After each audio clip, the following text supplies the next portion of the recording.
बच्चों इस वीडियो में हम डिस्कस करने वाले हैं ब्लूप्रिंट। किसका ब्लूप्रिंट है? ये फिजिक्स के पेपर का ब्लूप्रिंट है। और स्पेशली ध्यान रखिए, ये एमपी बोर्ड के लिए है। ठीक है, ये जो ब्लूप्रिंट हम बात कर रहे हैं ये केवल एमपी बोर्ड के लिए, ये सीबीएसई या आईसीएसई बोर्ड के लिए नहीं है। ये केवल केवल एमपी बोर्ड का ब्लूप्रिंट दिया गया है। सब्जेक्ट है फिजिक्स, क्लास 12 है, 70 मार्क्स का पेपर होगा और 3 आवर्स इसके लिए हमको टाइम ड्यूरेशन मिलने वाला है। पहला जो चैप्टर है वो है विद्युत आवेश तथा क्षेत्र। तो बहुत सारे स्टूडेंट्स की जो क्वेरी है वो ये है कि ये ब्लूप्रिंट इंग्लिश मीडियम में नहीं प्रिंट किया गया है, तो हम इनको इंग्लिश में कन्वर्ट करते जाते हैं। इन सारी यूनिट्स के नाम इंग्लिश में देख लेते हैं। सबसे पहली जो यहाँ पर यूनिट दी हुई है वो विद्युत आवेश तथा क्षेत्र है। इसको इंग्लिश में हम पढ़ते हैं इलेक्ट्रिक चार्ज एंड फील्ड। ये आपका फर्स्ट चैप्टर है एनसीईआरटी का, electric charge and electric field. ठीक है, तो यहाँ पर टोटल 7 क्वेश्चन होंगे और ये 1 नंबर के क्वेश्चन हैं सारे। दूसरी जो यूनिट है वो है स्थिर स्थिर वैद्युत विभव और धारिता। तो ये जो सेकंड चैप्टर है एनसीईआरटी का, ये है इलेक्ट्रिक पोटेंशियल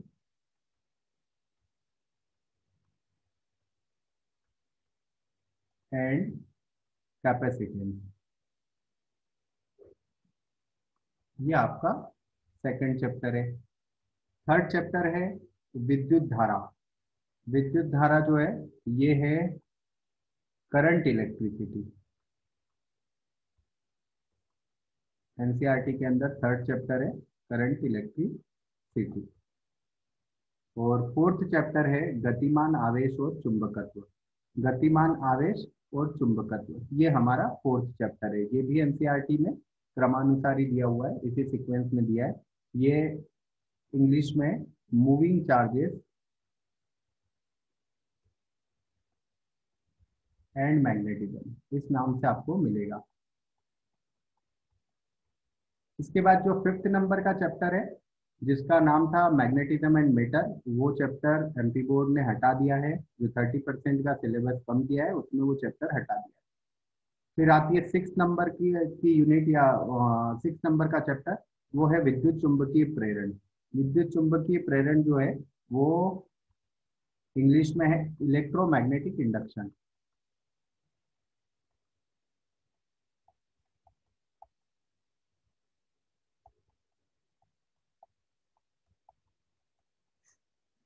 इसके बाद 7th नंबर पे प्रत्यावर्ती धारा। तो प्रत्यावर्ती धारा को हम अल्टरनेटिंग करंट या एसी कहते हैं। 8th नंबर पे विद्युत चुंबकीय तरंगे, ये ईएम वेव्स के नाम से। ये सभी एनसीईआरटी में आपको इसी सीक्वेंस में चैप्टर मिलने वाले। 9th नंबर का चैप्टर किरण प्रकाशिकी था, जो सिलेबस में से हटा दिया है, मतलब रे ऑप्टिक्स था। और 10th नंबर का चैप्टर है तरंग प्रकाशिकी यानी wave optics.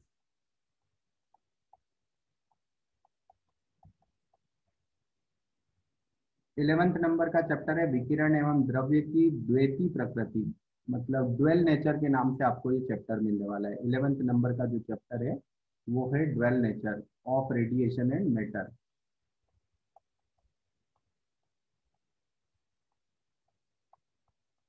Dwell nature of radiation and matter, ये आपको 11th नंबर का चैप्टर मिलने वाला है। इसके बाद है परमाणु। परमाणु 12th नंबर का चैप्टर है, इंग्लिश में एनसीईआरटी में आपको एटम्स के नाम से मिलने वाला है। और 13 नंबर का जो चैप्टर था उस चैप्टर का नाम था न्यूक्लियाई, जो कि 30% रिडक्शन जो हुआ है सिलेबस का उसमें हटा दिया है। तो 14 नंबर का चैप्टर है अर्धचालक युक्ति। अर्धचालक युक्तियां मतलब सेमीकंडक्टर डिवाइसेस। तो सेमीकंडक्टर वाला चैप्टर जो है वो आपका 14 नंबर का चैप्टर है। इसके बाद एक 15 नंबर का चैप्टर आपको एनसीईआरटी में मिलेगा। ये चैप्टर इस साल नहीं हटाया है, ये चैप्टर इससे पहले ही हटा दिया गया है। तो अभी जो हमारा ब्लूप्रिंट है उसके अकॉर्डिंग ये हमारे पास चैप्टर्स हैं और इनके मार्क्स डिस्ट्रीब्यूशन आप यहाँ देख सकते हो। पहला वाला फर्स्ट, सेकंड, थर्ड और फोर्थ, ये जो शुरू के 4 चैप्टर हैं इनमें से 21 मार्क्स का पेपर आने वाला है। अगले जो 4 चैप्टर्स हैं 6, 7, 8 एंड 10, इसमें से भी 21 मार्क्स का आने वाला है। और लास्ट जो चैप्टर है 11, 12 एंड 14, इसमें से 28 मार्क्स का आने वाला है। तो अब आप एक चीज पे और ध्यान दीजिए, ये तीनों ही चैप्टर बहुत छोटे छोटे चैप्टर हैं, इजी चैप्टर हैं, और इनमें मार्किंग जो है वो मार्किंग 28 मार्क्स की होने वाली है। तो आपको इन चैप्टर्स को पहले करना आपके लिए बेनिफिशियल होगा, क्योंकि 28 मार्क्स का वेटेज है। यही अगर आप ऊपर चले जाते हैं तो चारों चैप्टर बड़े बड़े चैप्टर्स हैं और केवल 21 मार्क्स का वेटेज है, जबकि लास्ट के जो 3 चैप्टर हैं वो छोटे छोटे चैप्टर्स हैं, इजी चैप्टर हैं, और 28 मार्क्स का इनमें वेटेज है। साथ ही साथ कुछ इंस्ट्रक्शन और भी दिए हुए हैं, वो भी देख लेते हैं। इंस्ट्रक्शन दिए हैं, विषय से संबंधित आधारभूत जानकारी के प्रश्न जिनके आधार पर इकाई एवं वस्तु विषय वस्तु नियत है पूछे जा सकते हैं। मतलब ये है कि एनसीईआरटी की आप अच्छे से रीडिंग कीजिए, बेसिक क्वेश्चंस जो होते हैं ड्रिलिंग करके पूछे जा सकते हैं। दूसरा इंस्ट्रक्शन दिया है, प्रश्न निम्नानुसार रहेंगे। वस्तुनिष्ठ प्रश्न कितने हैं? 30% है। तो 70 मार्क्स में से 30% जो होंगे वो वस्तुनिष्ठ यानी ऑब्जेक्टिव क्वेश्चन रहेंगे। अब ये ऑब्जेक्टिव जो है वो केवल ऑब्जेक्टिव हम नहीं कह सकते, इसके अंदर आपको 1 मार्क के कई टाइप के क्वेश्चन मिल जाएंगे। दूसरे जो है वो सब्जेक्टिव क्वेश्चन थे। सब्जेक्टिव क्वेश्चन जो है वो 3 मार्क्स के हैं, और वर्ड लिमिट जो दी है वो 75 से 100 वर्ड्स की दी हुई है। इसका वेटेज भी 30% है। और लास्ट जो है वो एनालिटिकल क्वेश्चन है, मतलब आपको अच्छे से एक्सप्लेन करके उन क्वेश्चंस के आंसर लिखने होंगे। थेरेटिकल क्वेश्चन भी होंगे, थेरेटिकल पार्ट होगा उन क्वेश्चन में, वो 4 मार्क्स के होंगे, और उनको आपको 120 से 150 वर्ड्स के अंदर लिखना है। ये लिमिट 4 मार्क्स के क्वेश्चन के लिए दी हुई है। ठीक है, तो यहाँ पर जो सबसे इम्पोर्टेंट बात हमको दिख रही है वो ये है कि इस बार के क्वेश्चन पेपर से 2 मार्क्स के क्वेश्चन या 5 मार्क्स के क्वेश्चन और 6 मार्क्स के क्वेश्चन जो है वो हटा दिए। अब ये क्वेश्चन नहीं पूछे जाने वाले हैं, इस रेंज में क्वेश्चन नहीं आएंगे, इन मार्क्स में क्वेश्चन नहीं आने वाले हैं। 1 मार्क के क्वेश्चन पूछे जाएंगे, 3 मार्क्स के पूछे जाएंगे और 4 मार्क्स के पूछे जाएंगे। साथ ही साथ इंटरनल चॉइस जो होती है वो यहाँ पर दी हुई है। क्या क्या इंटरनल चॉइस दी हुई है? इंटरनल चॉइस में ये जो 4 प्रश्नों में से कोई 2 प्रश्न हल करना अनिवार्य है, उसी तरह से 5 प्रश्नों में से कोई 3 प्रश्न हल करना अनिवार्य है, और 6 प्रश्नों में से कोई 4 प्रश्न हल करना अनिवार्य है। अब ये 4, 5 और 6 प्रश्न कौन से होंगे ये आपको क्वेश्चन पेपर के अंदर मिल जाएंगे। मतलब इनका डिस्ट्रीब्यूशन ये 3 मार्क्स और 4 मार्क्स वाले क्वेश्चन में ही होने वाला है। एक बार फिर आप इंग्लिश में इस ब्लूप्रिंट को देख लीजिए। जो क्वेश्चन जो चैप्टर्स है, चैप्टर्स के नाम आप इंग्लिश में देख लीजिए। बहुत सारे स्टूडेंट्स की क्वेरी थी कि ये हिंदी मीडियम में दिया हुआ है ब्लूप्रिंट, लेकिन इंग्लिश मीडियम में नहीं है, तो यहाँ पर आप एक बार इंग्लिश में इसको देख लीजिए। नेक्स्ट पेपर है हमारा केमिस्ट्री का। इसके भी सारे चैप्टर्स जो हैं वो हम इंग्लिश में देख लेते हैं, कौन कौन से चैप्टर हैं। सबसे पहला चैप्टर जो दिया है वो है ठोस अवस्था। ठोस अवस्था मतलब सॉलिड स्टेट। ये आपको चैप्टर नंबर 1 मिलने वाला है केमिस्ट्री एनसीईआरटी में। दूसरा चैप्टर है विलियन। विलियन मतलब सॉल्यूशन। ये आपको सेकंड नंबर का चैप्टर मिलने वाला है।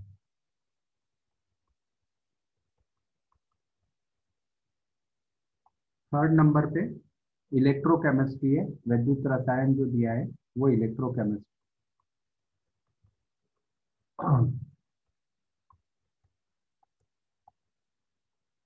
फोर्थ नंबर पे केमिकल काइनेटिक्स के नाम से, रासायनिक बल गतिकी जो है वो केमिकल काइनेटिक्स के नाम से है।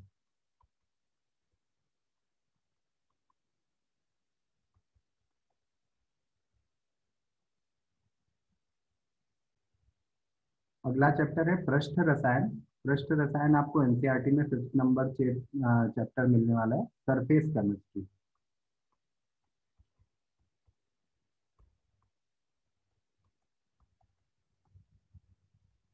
6th नंबर चैप्टर है पी ब्लॉक। तो P block element.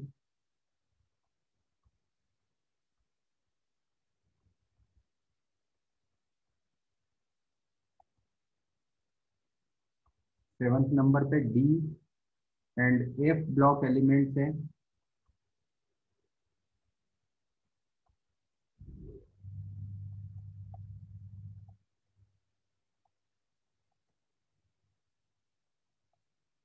Eighth chapter है आपका उप संयोजी रसायन। उप संयोजी रसायन जो है उसको हम कोऑर्डिनेशन कंपाउंड।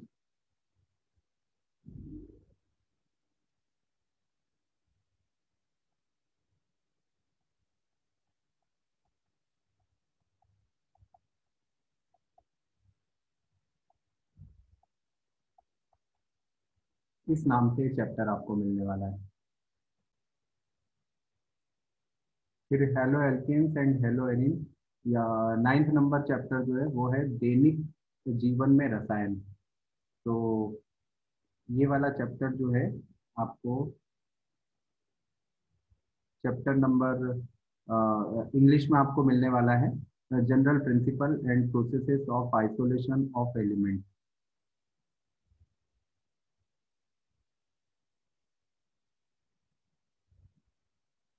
या ये चैप्टर आपको मिलने वाला है chemistry in everyday life.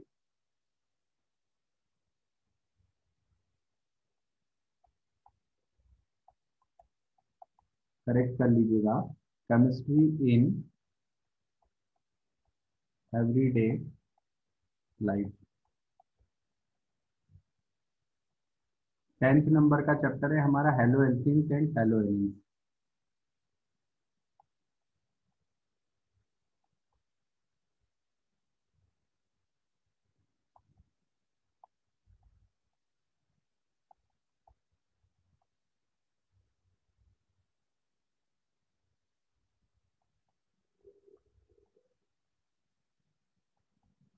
Eleventh नंबर का चैप्टर है हमारा alcohol phenol and ether.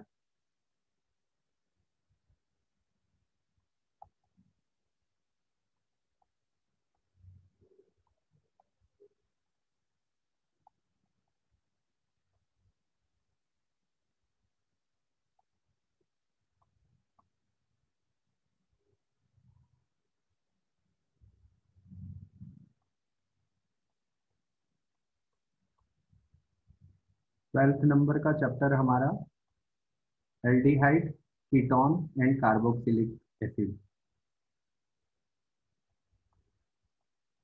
Aldehyde ketone and carboxylic acid.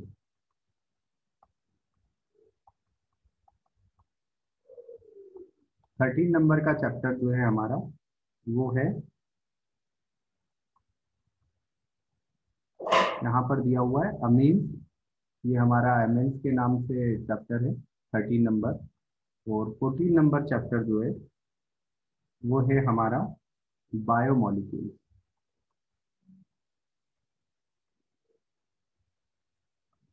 इसके अलावा जो भी चैप्टर है केमिस्ट्री एनसीईआरटी में, वो 30% सिलेबस जो रिडक्शन किया गया है उसके अंदर हटा दिए गए हैं। जनरल इंस्ट्रक्शन जो है वो सेम है, क्योंकि यहाँ पर भी 1 मार्क, 3 मार्क और 4 मार्क के क्वेश्चन आने वाले हैं। तो आप हायर वेटेज वाले चैप्टर अगर देखेंगे तो 28 मार्क्स के हैं, जो 10th से लेकर के 14 तक के चैप्टर। तो इन चैप्टर्स को आप अच्छे से प्रिपेयर कर सकते हैं, इनमें आपको 28 मार्क्स का वेटेज मिलने वाला है।